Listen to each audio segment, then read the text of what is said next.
And today we are getting more guidance from local school districts on how they plan to safely return kids to the classroom after the holiday break. And that includes the plan just announced this afternoon by our area's largest district, Buffalo Public Schools. Good evening, I'm Kelly Dudzik. Today, Dr. Kreiner Cash put out a statement announcing the district's intention to resume in-person learning 5 days a week beginning Monday.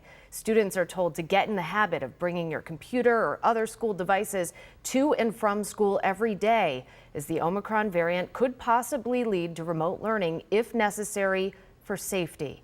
Dr. Cash also says, quote, "As we begin the second half of the year, we urge you to get vaccinated and get your children vaccinated. If you feel sick, stay home and get tested. Unless ill, send your child to school all day, every day." For more on how other districts are preparing for next week, our Ron Plants joins us live now in the studio. Hello, Ron. Hi, Kelly. That statement from the Buffalo schools clarifying their return on Monday, but there was nothing about the city school district's decision on whether they'll take part in that test to stay program, which Governor Hochul, Erie County, and many districts want to implement in line with the White House to, again, keep kids in school instead of quarantine if there'd be a school exposure through the use of testing. Superintendent Kreiner Cash kind of scoffed at that idea during a press conference last week before the holiday break. The Erie County Health Commissioner said during their briefing yesterday that they were going to do so for eligible and participating districts come mid-January. And many Western New York school districts have been gearing up to do so for, again, this crucial effort to make sure healthy kids stay in school with testing despite an exposure, which again in the past required quarantine at home. But there may be some hiccups in the setup for Erie County, like many anti-COVID efforts.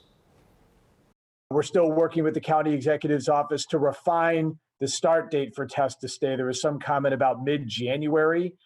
Which is, I think, much later than school superintendents were anticipating, and that was not communicated to us in advance by the health department. In many counties across the state, school districts are able to use the limited service license that the county has. Erie County has not been willing to let school districts test under their limited service license. Things have got to work out. Even the reporting requirement to the state for schools when a student does test positive may have to be clarified. School districts are also going to have to be supplied with those test kits by the county and state to make this all happen in the coming weeks. Now, Test to Stay is distinct from a concerted effort by the state right now to try to give students and families take-home tests before they go back to school on Monday or shortly after. This is kind of a quick temporary peace of mind offering for parents who want to use it. Test to Stay, which parents also have to agree to, is more long-term for the remaining school year. We're going to explain more of that at 6 o'clock. Ron Plants, Channel 2 News.